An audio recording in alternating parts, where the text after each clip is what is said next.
Di sini ada beberapa pertanyaan. Okey, 16 September. Tajuk At-Tiara. Okey. Nek Nursita. Assalamualaikum Ustaz. Bagaimana seseorang itu berterusan melakukan khurafat tiara? Contoh, mengenakan tangkal azimat pada anak cucunya, sedangkan dia jaga salat. Kalau biawak masuk rumah, buat doa selamat. Hadirin dan hadirat, kita telah sebutkan berkali-kali, ibadat banyak macam mana pun boleh hancur gara-gara khurafat atau syirik yang dia buat. Lihat ayat 65 dari surat Az-Zumar. La in asyrakta la yahbatanna amaluk wa la takunanna minal khasirin. Bila awak terlibat dengan syirik, maka hancur musnahlah ibadat kamu, amal salehmu, dan di akhirat kamu pasti termasuk orang-orang yang rugi. Okey. Kalau itu realitinya. Begitu juga cucunya dipakai tangkal supaya terhindar daripada gangguan makhluk halus. Yang memakaikan ini yang syirik. Baby tak syirik. Sebab baby bukan mukallaf, belum mukallaf. Bila dengar ucapan ini ni, segera tanggalkan. Nabi pernah membaiat 10 orang sahabat Nabi. Baiat maknanya ucap setia memeluk Islam. Nabi baiat satu demi satu sampai 9. Yang ke-10 Nabi biarkan, Nabi enggan membaiatnya. Lalu sahabat bertanya, "Ya Rasulullah, mengapa Tuhan tidak baiat? Buat aku janji dengan orang tersebut. Mengapa Tuhan tinggalkan yang satu itu?" Nabi jawab, "Karena aku lihat pada pergelangannya ada tangkal yang dia pakai." Dialog Nabi ini didengar oleh orang berkenaan, lalu dia pun segera putuskan dan campak. Setelah dia campak, Nabi lihat, kata Nabi, "Ta'al, mari sini." Lalu Nabi baiat dia. Ulama akidah menjadikan ini dalil, tangkal itu syirik. Kita dah sebut dah perjalanan atau pelajaran yang lalu, inna at-tamaima syirkun, tangkal ajimat adalah syirik. Kalau kita waktu membahas itu, hatta tangkal itu dari ayat Quran. Kita beli di Mekah umpamanya Ayatul Kursi. Kita kalungkan pada baby. Kononnya dengan kita kalungkan Ayatul Kursi pada baby, dia tidak akan diganggu syirik. Sebab kata ulama akidah, Nabi menyebut tangkal azimat itu syirik secara umum. Ia dibuat dari benang ke, dia buat dari kain ke, dia buat dari kertas ke, dia dibuat daripada ayat Quran ke. Itu sebabnya anggapan kita di rumah, bila baca ayat Quran, khasnya surat Al-Baqarah, syaitan tak boleh masuk. Bila kita berkeyakinan dengan kita gantung, umpamanya surat Yasin, gantung 3 kol, gantung Ayatul Kursi, kononnya dapat, itu pun dah berbahaya. Sebab Nabi tidak katakan, jangan kamu jadikan rumahmu seperti kuburan. Nabi tidak katakan, rumah yang digantung padanya ayat Quran, syaitan tak boleh masuk. Bukan gantung, tapi baca, tilawah. Oleh sebab itu, bila kita ingin protect cucu kita daripada gangguan syaitan, lalu kita bacakan. Bukan dengan memakai kalung atau tangkal. Wallahu a'lam.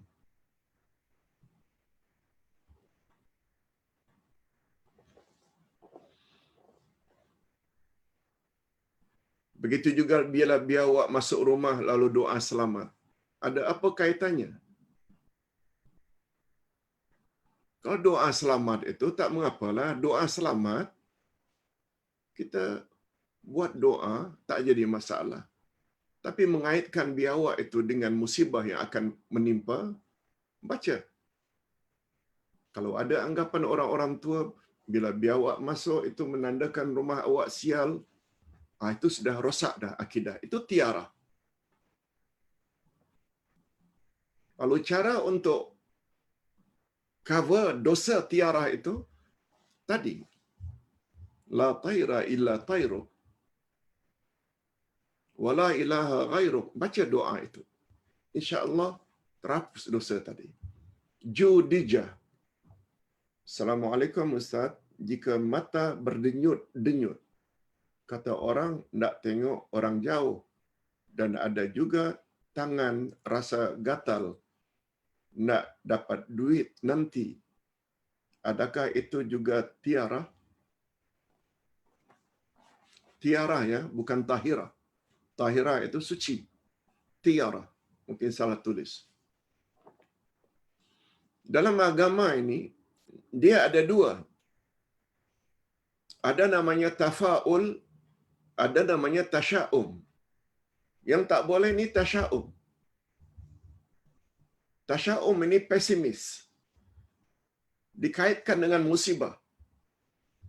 Bila kita kaitkan sesuatu itu dengan benda baik, itu namanya tafa'ul, optimistik. Bukan pesimis, optimis. Kalau optimis, insya-Allah tak mengapa. Umpamanya, kita lihat ada kupu-kupu yang datang. Orang tua-tua kata, ini tanda tak lama lagi akan dapat tetamu. InsyaAllah tak mengapa. InsyaAllah tak mengapa. Itu tafa'ul, bukan tasya'um. Yang pesimis ini, yang berkaitan dengan musibah yang akan menimpa karena sesuatu itu yang tak boleh. Tapi sebenarnya, hadirin dan hadirat, sebaiknya hindarkanlah keyakinan-keyakinan macam itu. Sebab tidak pernah datang dari Nabi SAW. Itu hanya pengalaman-pengalaman saja. Tapi kalau pengalaman itu yang bersifat optimistik, tak mengapa insya-Allah. Yang tak boleh itu yang bersifat pesimis. Yang kaitannya dengan musibah. Yang ketiga, Beksham. Ustaz, adakah dosa syirik kepada Allah? Tiada harapan masuk syurga, sedangkan dia sudah bertobat. Yes. Bagus pertanyaannya. Syirik Allah tidak akan ampun. Apakah dia tidak ada harapan masuk syurga walaupun dah bertobat? Yes, itu poinnya. Saya baca kisah Nabi Musa dan para penyihir Firaun yang bertobat dan akhirnya dibunuh oleh Firaun. Tapi diampuni oleh Allah atas perbuatan syirik mereka. Begini Beksham, Allah memang menyebut dalam surat An-Nisa ayat 48, Innallaha la yaghfiru an yushraka bih wa yaghfiru ma duna dzalika liman yasha. Sesungguhnya Allah tidak akan ampun dosa syirik. Allah akan ampun dosa selain itu, maknanya selain syirik, bagi Allah, bagi orang-orang yang Allah kehendaki. Penjelasannya begini. Walaupun ayat tersebut 48 An-Nisa, satu-satunya dosa yang Allah tidak akan ampun adalah syirik, itu kata ulama tafsir, bila syirik tersebut dia bawa sampai mati yang dia tidak tobat semasa hayatnya.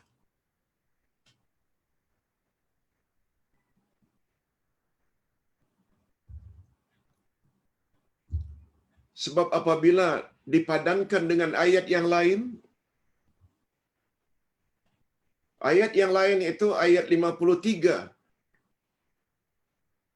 dari surat Az-Zumar,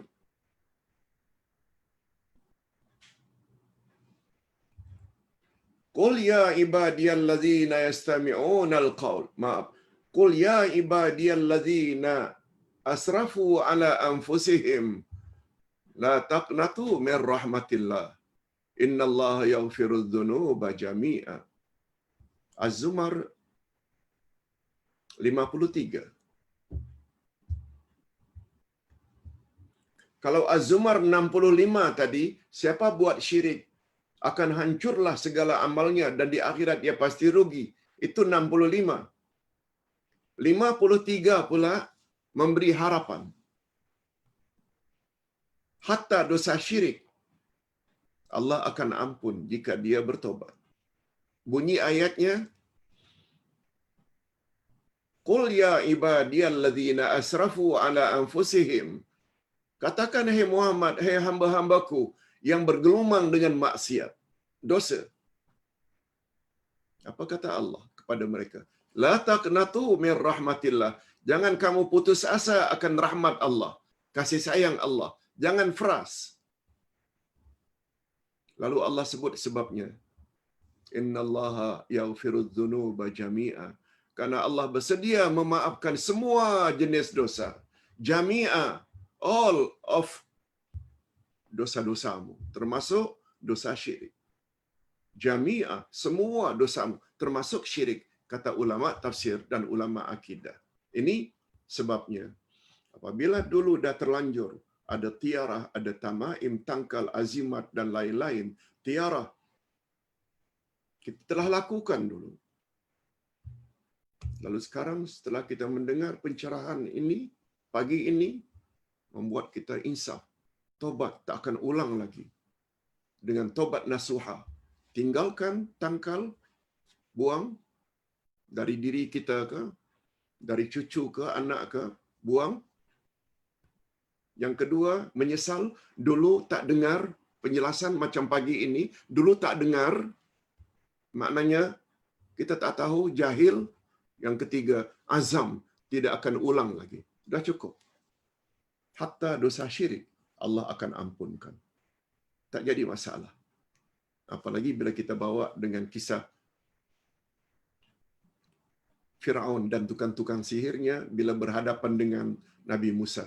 Semuanya itu menunjukkan selagi dalam hayat mereka sudah minta ampun pada Allah, lalu Allah maafkan dosa-dosa, hatta dosa syirik. Syahrial Ismail. Assalamualaikum Uday. Soalan saya, bagaimana menyucikan hati dari lintasan hati bersangka buruk? Yes. Su'uzan, bersangka buruk. Pertama, Ustaz tidak sebutkan. Segala gurisan hati. Rasulullah sallallahu alaihi wasallam bersabda, diangkat pena, rufi'al qalam, pen diangkat.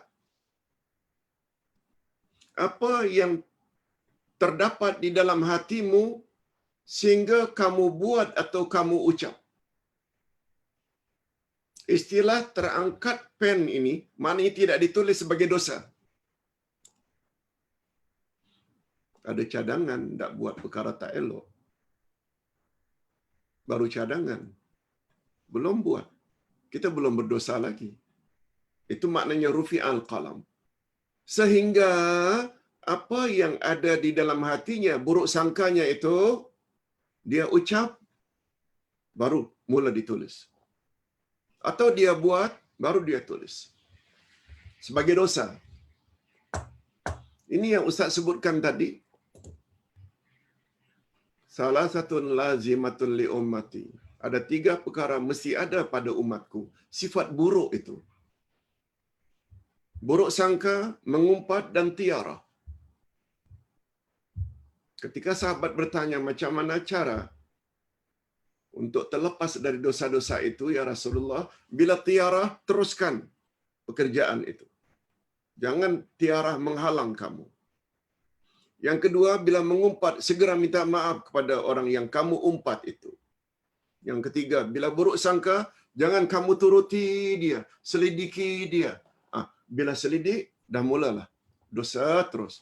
Itu cara untuk membersihkan hati daripada terkena sangkaan buruk. Jangan kamu turuti. Ustaz selalu buat contoh apabila kita sedang belanja di Chowket. Kalau kita nampak yang naik motor itu satu orang yang kita kenal, tetangga kita malah. Begitu kita lihat, oh tetangga. Kita dah mula buruk sangka. Sebab dia masuk lorong yang memang terkenal itu, lorong itu tidak elok. Kalau kita ambil motor, kita turuti. Selama kita turuti, itulah dia dosa yang kita buat. Jangan pedulikan. Itu baru tak dosa. Wallahu a'lam.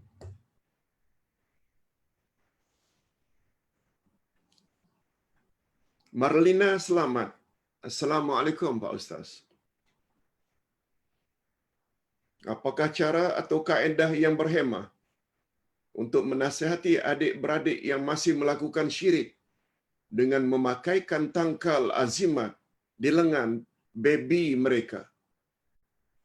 Allahumma barik. Barakallahu fiik ya Ustaz. Jazakallahu khair. Allahu akbar.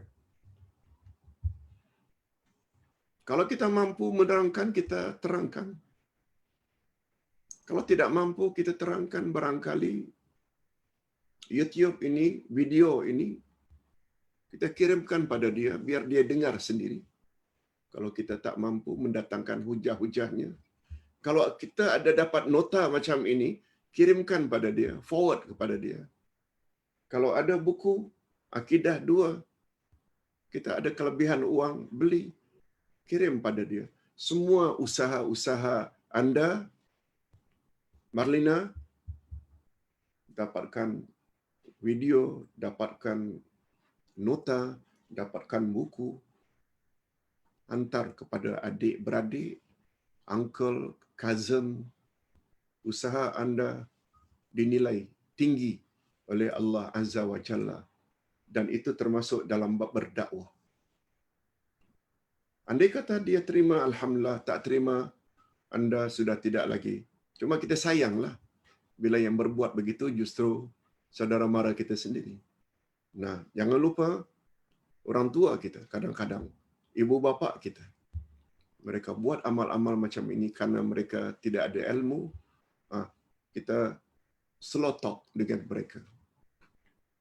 Mudah-mudahan usaha Marlina akan dikabulkan oleh Allah. Selanjutnya yang keenam, Hamidah Hamid. Assalamualaikum Uday. Jika ada masa kita tidak mampu membaca surah Al-Baqarah sekaligus, bolehkah kita baca bersambung-sambung? Yang kedua, dengan membuka melalui CD atau YouTube? Okey. Kembali kepada hadis Nabi. La taj'alu buyutakum qubura innal baita tuqra'u fihi suratul Baqarah la yadkhulu syaitan. Jangan kamu biarkan rumahmu sunyi senyap seperti kuburan. Rumah yang dibaca surat Al-Baqarah, syaitan tak boleh masuk. Ini namanya sebab syar'i. Sebab dia tertera dalam hadis. Pertanyaannya, boleh tak kita baca bersambung-sambung? Boleh. Dan Ustaz tidak sebut, Nabi tidak sebut mesti kita baca khatam dalam satu hari. Semua kita tahu surat Al-Baqarah ada surah yang paling panjang, sampai 286 ayat. Kita biasanya baca 100 ayat saja. Itu sebabnya kita yang biasa baca surat Yasin selalu buat alasan. Oh, surah Al-Kahfi itu panjang sangatlah. Al-Kahfi baru 110. Yang ini pula double. Lebih daripada double. 286 ayat. Oleh sebab itu, Ustaz punya pandangan, hari ini kita baca umpamanya 50, esok 50, terus. itu juga dapat dikategori ke dalam melindungi rumah daripada gangguan syaitan dengan surat Al-Baqarah. Oh, rasanya kita uh, tidak mampu. Kita sambung dengan CD, kita sambung dengan kaset, bacaan Al-Quran. Juga boleh. Juga boleh. Walaupun kita tak nafikan, kita baca secara manual, bacaan sendiri, itu adalah the best. Yang terbaik. Baik. Yang ketujuh, Syahriah Ismail. Assalamualaikum Ustaz. Saya ada dua soalan. Ada ustaz yang mencadangkan amalan senantiasa mengekalkan wuduk. Adakah dalil? Jika ada, apakah manfaatnya, Uday? Allahu Akbar. Bagus.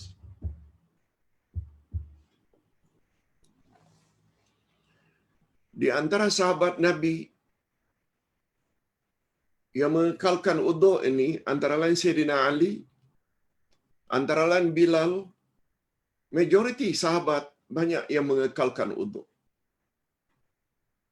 Begitu batal, mereka wuduk lagi. Mereka batal, mereka wuduk lagi. Lebih-lebih lagi amalan Bilal bin Rabah. Bilal bin Rabah pernah lalu di hadapan Nabi sallallahu alaihi wasallam. Lalu Nabi tanya, "Ya Bilal, apakah amalanmu?" Bilal tanya, "Mengapa Tuan tiba-tiba tanya demikian? Ketika engkau lalu tadi, langkah-langkahmu mirip-mirip seperti suara langkah orang-orang dalam syurga." Tidak ada amalan-amalan istimewa ya Rasulullah, kecuali seingat saya, setelah saya beruduk, uduk siang ke, uduk malam ke, uduk petang ke, pagi ke, uduk musim sejuk ke, uduk musim panas, saya tidak lupa untuk salat 2 rakaat setelah uduk. Salat 2 rakaat setelah uduk. Yang kata ulama fiqh, setengahnya mereka namakan salatul tahur. Tahur dari kata taharah. Salat bersuci. Setelah beruduk. Itu di antara amalan Bilal bin Rabah yang fadilatnya begitu. Kata Nabi sallallahu alaihi wasallam.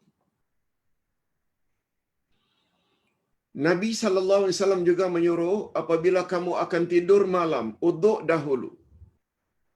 Kesan daripada uduk itu, setiap pergerakan kamu menggeliat ke kiri dan ke kanan dalam tidurmu, setiap kali menggeliat bergerak itu, setiap kali itu pula malaikat di langit mohon agar Allah ampun dosa-dosamu. Itu kelebihannya. Jangan putus uduk. Hatta orang yang sedang berhadas besar, nifas atau haid, boleh beruduk. Tapi bukan uduk untuk ibadah. Sekedar untuk tidak lepas uduk. Besar ganjarannya dan fadilatnya.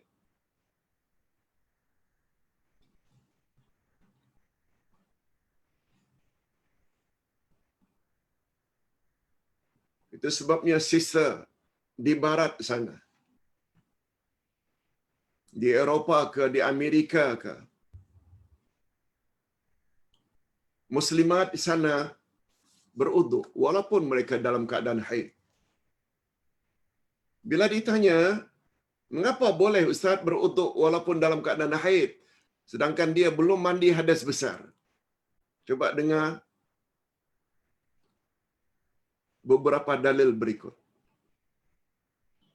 Nabi sallallahu alaihi wasallam menganjurkan, bila kamu sudah bergaul dengan suami istri malamnya, sebelum kamu meneruskan tidurmu, bersihkan dulu apa yang patut dibersihkan dan beruduklah sebelum kamu pergi tidur. Beruduklah sebelum kamu pergi tidur. Tidak semestinya mandi hadas besar. Nah, mengapa beruduk padahal kita masih menanggung lagi junub? Supaya dapat fadilat. Tidur dalam keadaan beruduk. Yang setiap pergerakan kita, setiap kali itu pula malaikat di langit mohon agar Allah ampun dosa-dosa kita. Oleh sebab itu, bila kita beruduk, lalu pergi tidur, jangan pula bila abang mendekati, jangan dekat abang, nanti batal uduk. Bagi orang yang beranggapan sentuhan suami isteri itu batal uduk, dia akan kata begitu. Tidak. InsyaAllah fadilat uduk tersebut tetap dia akan dapat. Walaupun mereka bersentuhan. Sebab bila dia tidur dalam keadaan uduk, tak boleh dalam keadaan batal uduknya, maknanya dia tidak boleh tidur. Betul tak? Dengan tidur dalam keadaan baring membatalkan uduk. Tapi tidak. Ganjaran tersebut tetap dia dapat walaupun dia tidur. Padahal tidur membatalkan uduk. Kecuali tidur dalam keadaan duduk. Menurut Imam Syafi'i. Oleh sebab itu, bila ditanya apa fadilatnya tidak lepas uduk, Ustaz, walaupun dalam keadaan haid, nifas, dan lain-lain, karena kita insya-Allah akan senantiasa dalam protection, dalam perlindungan daripada Allah Azza wa Jalla. Selain fadilat-fadilat yang kita sebutkan tadi. Wallahu a'lam.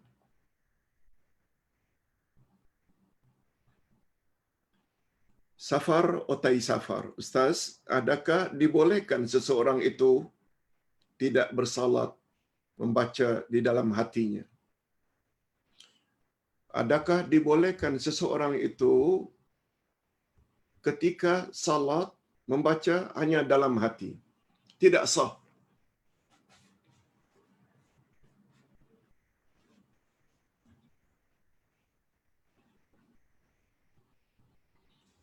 Itu sebabnya dalam ilmu fiqh, salat ada 3 rukun.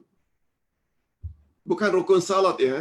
3 rukun ni, rukun qalbi, rukun hati. Itu niat. Niat itu dalam hati, bukan lidah. Usalli fardaz zuhri, itu bukan niat. Niat itu dalam hati.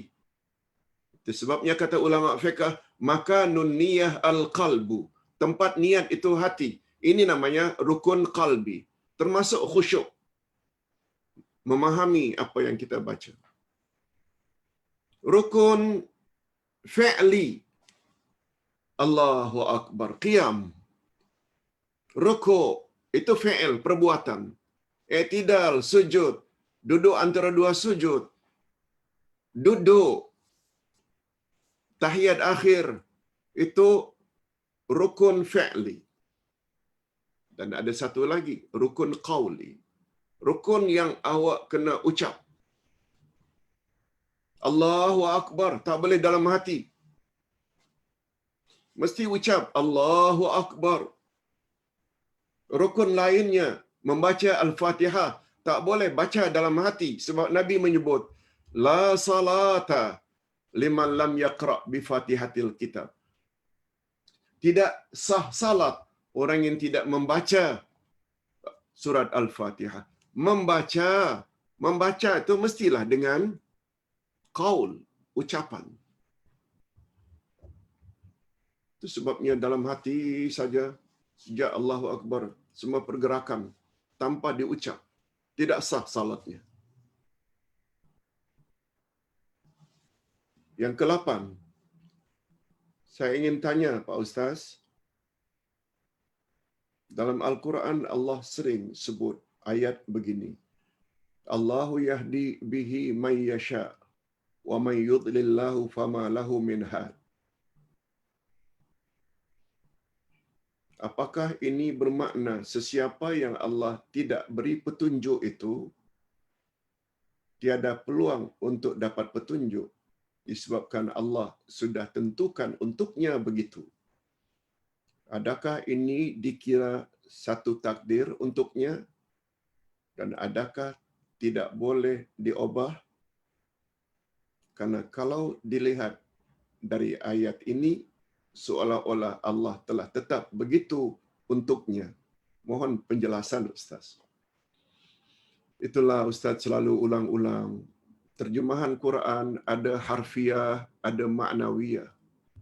Untuk mengambil kesimpulan hukum, memanglah berdasarkan ayat ini, Allah memberi hidayah kepada siapa yang Dia kehendaki. Allah menyesatkan siapa yang dikehendaki. Bila kita pasrah dengan ketetapan Allah itu, kita jadi Jabariyah, bukan Ahli Sunnah wal Jamaah lagi.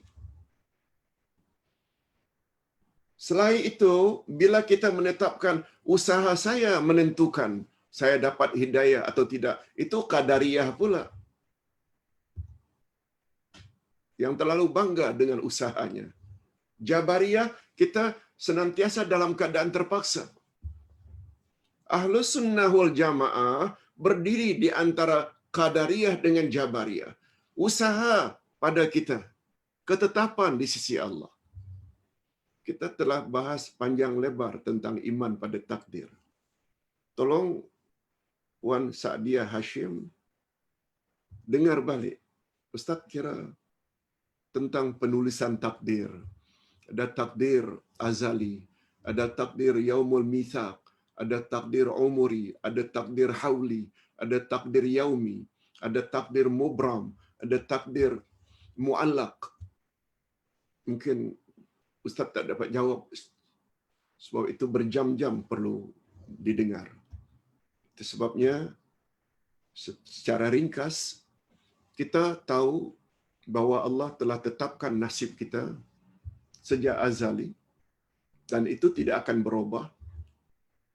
Tak akan berubah. Sebab takdir azali ini berdasarkan ilmu Allah. A akan masuk syurga, B akan masuk neraka. Allah dah tahu dah. Bagi kita tidak heran sebab Allah tahu segala-galanya. Dulu, sekarang dan future sedikit pun tidak terselindung di sisi Allah. Tapi kita kena faham. Allah beri kita akal. Allah utuskan Rasul untuk membimbing kita. Allah turunkan Quran untuk jadikan panduan. Dijamin pula tidak boleh dipalsukan hingga kiamat. Lalu kita tak mau gunakan akal. Tak mau fikir. Rasul tidak kita ikuti. Al-Quran kita tidak jadikan pedoman dan fahami. Itu sebabnya orang ketiga yang paling banyak hafal Al-Quran yang paling banyak hafal hadis Nabi, Abdullah bin Umar ibnu Al-Khattab radhiyallahu anhuma berdoa, Allahumma in kunta katabtani syaqiyya famhuni waktubni sa'ida. Ya Allah, andai kata engkau telah tetapkan dalam takdirmu aku akan jadi orang yang akan merana, menderita, tolong ya Allah, hapus dan gantikan agar aku punya takdir menjadi orang yang bahagia. Ini memberi makna ada takdir yang boleh dirubah. Untuk perubahan itu perlu doa. Untuk perubahan itu perlu usaha. Coba dengar ayat terakhir dari surat Al-Ankabut, ayat 69. Apa kata Allah? Walladzina jahadu fina lanahdiyannahum subulana. Barang siapa yang bersungguh-sungguh pada jalan kami, pasti Allah akan beri petunjuk kepada orang tersebut. Itu sebabnya Al-Hadi, Allah yang Maha Pemberi Hidayah. Dia adalah sifat subutiyah. Subutiyah maknanya sifat kesempurnaan yang ada pada Allah. Dan subutiyahnya pula fi'liyah. Fi'liyah maknanya sesuai dengan kehendak Allah. Dia memberi petunjuk sesuai dengan kehendaknya. Karena dia hendak ingin memberi petunjuk. Tapi ada satu lagi. Ikhtiyariyah. Jadi Al-Hadi, Allah pemberi hidayah. Itu sifat kesempurnaan pemberi hidayah. Hidayah diberi sesuai dengan kehendaknya, kehendak Allah. Itu sebabnya dinamakan subutiyah fi'liyah. Namun demikian, walaupun Allah yang memberi hidayah, tapi ada kaitan dengan usaha manusia, itu sebabnya dia dipanggil ikhtiyariyah. Jadi sifat pemberi hidayah, dia adalah subutiyah, fi'liyah, ikhtiyariyah. Dia ada kaitan dengan ikhtiar kita. Seperti ikhtiar usaha bapa-bapa dan ibu-ibu serta para pemirsa mau mendekuni selama 2 jam untuk mendengar ceramah setiap pagi. Ini usaha. Dan Allah Subhanahu Wa Taala Maha Adil. Orang yang berusaha dia akan bagi. Orang yang tidak berusaha tidak akan dibagi. Allah ke yang zalim terhadap dia atau dia yang menzalimi dirinya sendiri? Itu sebabnya dalam Al-Quranul Karim Allah selalu sebut, bukan kami yang zalimi mereka, tidak memberi hidayah atau humban dalam neraka. Bukan kami. Tapi merekalah sebenarnya yang telah menzalimi diri mereka sendiri. Karena malas. Nah, ada satu lagi. Aduh, 2 pertanyaan lagi. Kita teruskan. Ustaz, mana maka nallah min aunil abdi maka nal abdu fi auni akhi. Okey. Ustaz, maka nallahu min aunil abdi.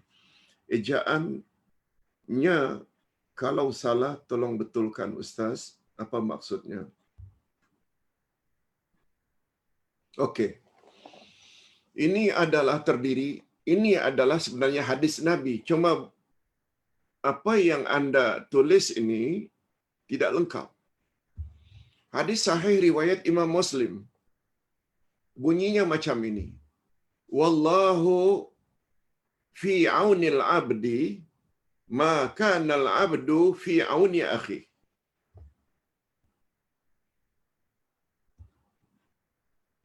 Wallahu fi aunil abdi ma kana al abdu fi auni akhi. Wallahu dan Allah fi aunil abdi akan tolong hamba ma kana al abdu fi auni akhi. Selama hamba itu suka tolong orang lain, saudaranya yang lain. Tahu saudaranya B, C, D, dia tolong. Ikhlas. Dalam hadis sahih tersebut menjamin Allah akan tolong seseorang selama dia suka tolong saudaranya yang lain. Uncle ke antinya yang susah, cousin ke adik-beradik ke, jiran tetangga ke, kenalan ke yang susah, dia tolong. Allah janji akan tolong orang itu. Yang suka tolong ini, B, C, D ini, ini layak mendapat pertolongan Allah dengan syarat dia suka tolong orang lain. Hadis sahih riwayat Imam Muslim. Sila lihat di dalam kitab 40 hadis Nabi. 40 hadis Nabi yang dikarang oleh Imam An-Nawawi, hadis 40, dia bukanlah hadis sendiri. Dia adalah bahagian akhir dari satu hadis panjang. Wallahu fi aunil abdi ma kana al-abdu fi auni akhi. Allah pasti akan tolong seseorang selagi dia suka menolong orang lain. Dan Ustaz suka berpesan, tolong jadikan itu falsafah hidup. Ustaz, alhamdulillah, sampai saat ini berpegang teguh dengan falsafah ini. Tolong saja sesuai dengan apa yang kemampuan. Awak ada ilmu, tolong orang dengan ilmu, beri pencerahan. Awak ada tenaga, beri tenaga, kekuatan physically ke atau pemikiran pada orang lain. Awak ada harta, sedekah pada orang lain. Itu maknanya tolong, Allah tolong. Rasanya kita bila suka tolong orang lain, Allah senantiasa tolong kita. Yakin, ini janji Allah. Innallaha la yukhliful mi'ad. Allah tak pernah mungkir janji. Nah, yang terakhir, Uday, salam Uday, saya ada soalan. Saya ada terdengar dengan meletakkan garam kasar di suatu tempat atau kawasan akan terhindar dari gangguan jin. Adakah benar atau termasuk dalam topik hari ini? Insya Allah tidak.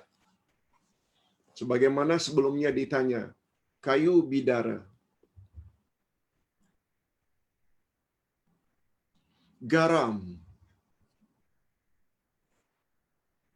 Ada lagi namanya tembikar. Bukan tembikai ya, tembikar. Yang apabila kita letak di keliling rumah supaya ular tidak masuk rumah kita, sebab benda-benda itu memang dikenal pasti ular tak suka. Begitu juga dengan daun bidara. Begitu juga dengan garam. Itu terdapat di dalam hadis-hadis Nabi sallallahu alaihi wasallam. Atau kita ada sebut sebab ada dua jenis. Ada sebab syar'i bila datang daripada Al-Quran atau hadis, itu namanya sebab syar'i. Ada namanya sebab kauni. Sebab kauni berdasarkan pengalaman. Berdasarkan pengalaman. Umpamanya dengan tembikar tadi. Kita letakkan. Memang ular tak suka dengan bau itu. Lalu dia menjauhi. Kalau tidak salah ada sejenis kayu. Ustaz lupa nama kayu itu. Apabila kata orang tua, kamu pergi ke dalam hutan, jangan lupa bawa kayu itu. Kayu. Ustaz lupa nama kayu itu. Lalu dijuallah kayu itu. Rupanya berdasarkan penyelidikan, kayu itu akan mengeluarkan semacam aroma, bau yang binatang buas, harimau ke, uh, uh, beruang ke, memang tak suka dengan bau itu. Dengan mereka menjauhi, terhindarlah kita daripada terkaman harimau atau beruang. Itu namanya sebab tabi'i. Sebab yang kita boleh cari punca-puncanya. Wallahu a'lam. Ustaz kira sekali lagi kepada pedang Zulfikar, gangguan jin dengan menggunakan barangan-barangan tertentu dibolehkan, insya-Allah dia tidak termasuk ke dalam tiarah yang kita sebutkan. Mudah-mudahan apa yang kita sampaikan pada pagi ini ada jugalah manfaatnya. Wabillahi taufiq wal hidayah. Wassalamualaikum warahmatullahi wabarakatuh.